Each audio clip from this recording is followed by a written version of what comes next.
हो चुका आगाज लड़का युग बदलने की तैयारी, जीत उसी की होगी जिसका संघर्ष है जारी।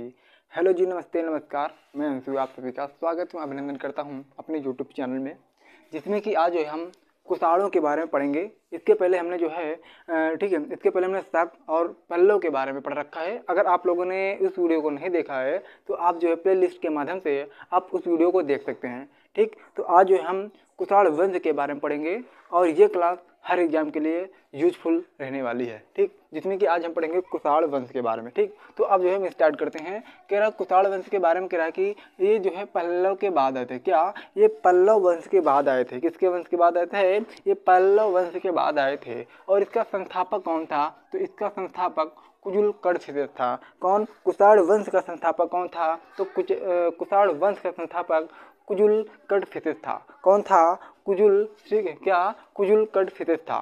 ये जो है कुशाण वंश का संस्थापक था। और इस वंश का सबसे प्रतापी राजा कौन था? इस वंश का सबसे प्रतापी राजा कौन था? इस वंश का सबसे प्रतापी राजा कनिष्क था। कौन था? इस वंश का सबसे प्रतापी राजा कौन था? तो इस वंश का सबसे प्रतापी राजा कनिष्क था। इसकी प्रथम राजधानी कौन थी? पुरुषपुर थी और पेशावर थी। क्या क्या थी? एक तो ठीक है, प्रथम राजधानी क्या थी? पुरुषपुर थी और दूसरी पेशावर थी। ठीक है, इसके बाद दूसरी कौन सी राजधानी थी? तो इसकी दूसरी राजधानी मथुरा थी। ठीक है, यानी कि ठीक है, जो कुशाण वंश थे इनके प्रथम यानी कि पहली राजधानी क्या थी? पुरुषपुर और पेशावर थी। ठीक है, ये दो में से एक थी। और दूसरी कौन सी थी? तो दूसरी मथुरा थी। दूसरी कौन सी? तो दूसरी मथुरा थी। और ठीक है, अब कह रहा कि ये कुशाण वंश ये क्या कहलाते थे? ये तोखरी या फिर यूची कहलाते थे। क्या कहलाते थे? तोखरी या फिर यूची कहलाते थे। कह रहा कि कनिष्क जो है जब गद्दी पर बैठा था 78 ईस्वी, ठीक है, तो उन्होंने एक संबंध लाया था। उस संबंध का नाम क्या है? शक संबंध नाम है। क्या नाम है? शक संबंध नाम है। क्या नाम है? शक संबंध नाम है, जो वर्तमान समय में भारत सरकार इसी संबंध का प्रयोग करता है। किस संबंध का प्रयोग करता है? शक संबंध का प्रयोग करता है। ठीक, किस संबंध का प्रयोग करता है? तो शक संबंध का प्रयोग करता है भारत सरकार वर्तमान समय में। ठीक है, ओके, कह रहे हैं कि इसी के शासन में, इसके कनिष्क के शासन में जो है, ठीक है, चौथी बौद्ध संगीति हुई थी। कहाँ पर हुई थी?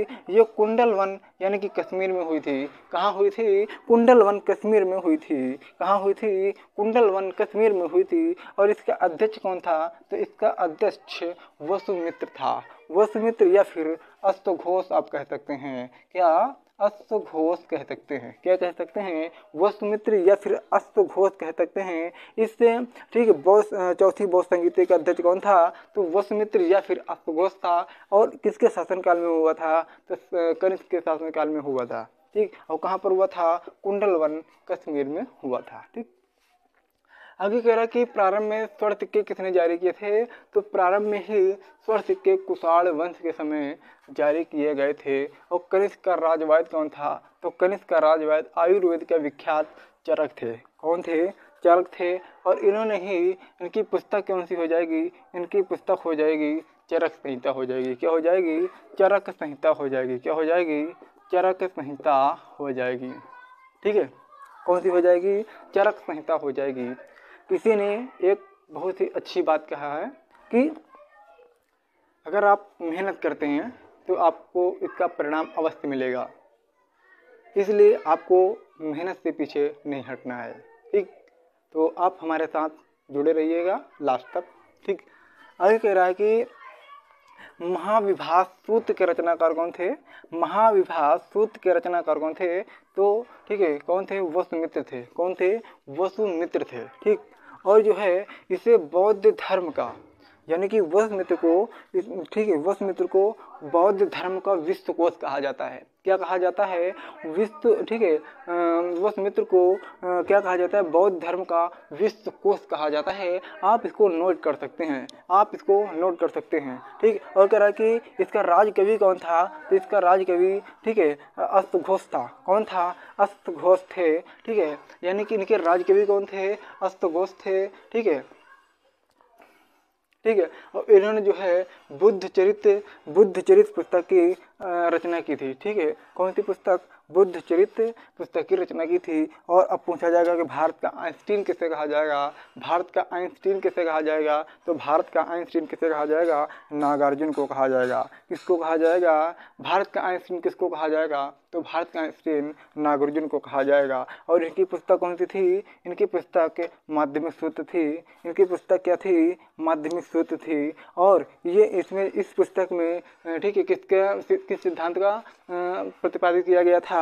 तो सापेक्षता का सिद्धांत को इसमें जो है वर्णन किया गया है। किसका वर्णन किया गया है? सापेक्षता सिद्धांत का वर्णन किया गया है इस पुस्तक में। यानी कि माध्यमिक सूत्र, ये माध्यमिक सूत्र किसकी पुस्तक है? ये नागार्जुन की पुस्तक है। नागार्जुन को भारत का आइंस्टीन कहा जाता है। क्या कहा जाता है? भारत का आइंस्टीन कहा जाता है नागार्जुन को। आप इसे नोट पॉइंट जरूर कर लें।